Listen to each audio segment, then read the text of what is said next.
आज प्रचाराचा शेवटला दिवस आहे आणि शेवटल्या दिवशी सर्वच राजकीय पक्षांनी आणि त्यांच्या प्रमुख नेत्यांनी प्रचाराला पूर्ण ताकद लावली। आपण बघू शकतो की माजी मंत्री अनिल देशमुख हे सकाळला 8 वाजता प्रचारासाठी बाहेर जात आहे। आपण त्यांना विचारूया आजचं कसं नियोजन आजच्या दिवसाचं।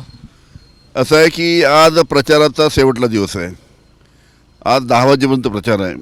पण आपण पाहिलं या निवडणुकीमध्ये भारतीय जनता पार्टीच्या माध्यमातून ज्या पद्धतीनं पैशाचा वापर सरसकट होत आहे, उमेदवाराला धमकवायचं काम चालू आहे। कोणी उमेदवार म्हणतात की आमदार म्हणतात इसको काट लेंगे उसको काट लेंगे। भारतीय जनता पार्टीचे प्रदेशाध्यक्षांनी एका कोणाच्या घरात पैसे ठेवले, ते नितेश राणेंनी जाऊन तिथे पकडले।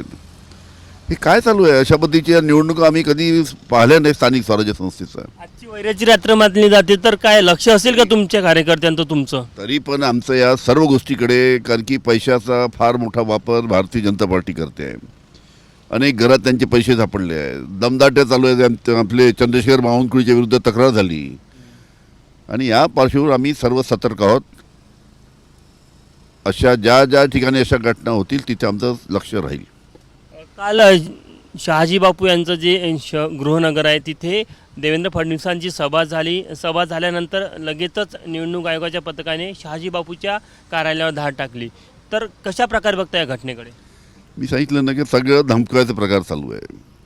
आमच्या विरोधात जर तुम्ही प्रचार केला, आमच्या विरोधात जर तुम्ही आपले उमेदवार मोठ्या प्रमाणात उभे केले आणि त्यांना निवडून आणण्याचा प्रयत्न केला तर त्याला धमकायचं। कऱ्हाण कामठीला काय झालं? चंद्रशेखर बावनकुळे त्यांच्याच पक्षाच्या नेत्या कुंभारताई यांनी स्वतः तक्रार केली।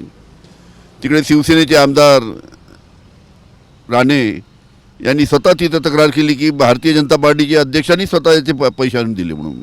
म्हणजे सरसकट अशा पद्धतीने वापर चालू आहे आणि सत्तेचा गैरवापर इथे चालू आहे। हे अतिशय चुकीचं आहे। काही शेवटला दिवस आहे, पैशाचा मोठ्या प्रमाणात आरोप म्हणजे वितरण होत आहे, वाटप होत आहे असा तुमचा दावा आहे। लक्ष असणार आहे या गोष्टीवर?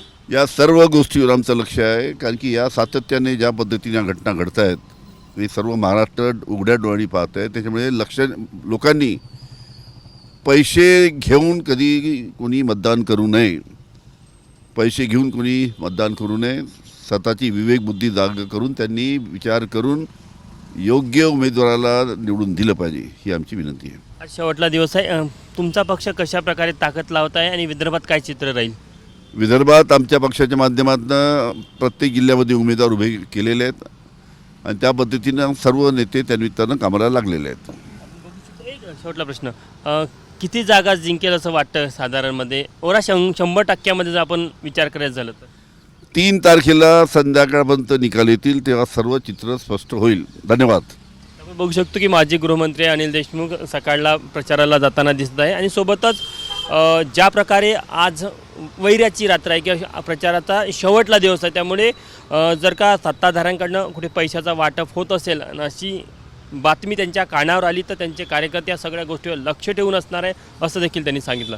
कॅमेरामॅन मिथुन आदमणेसह तुषार कोहळे, एबीपी माझा, नागपूर। एबीपी माझा, उघडा डोळे बघा नीट।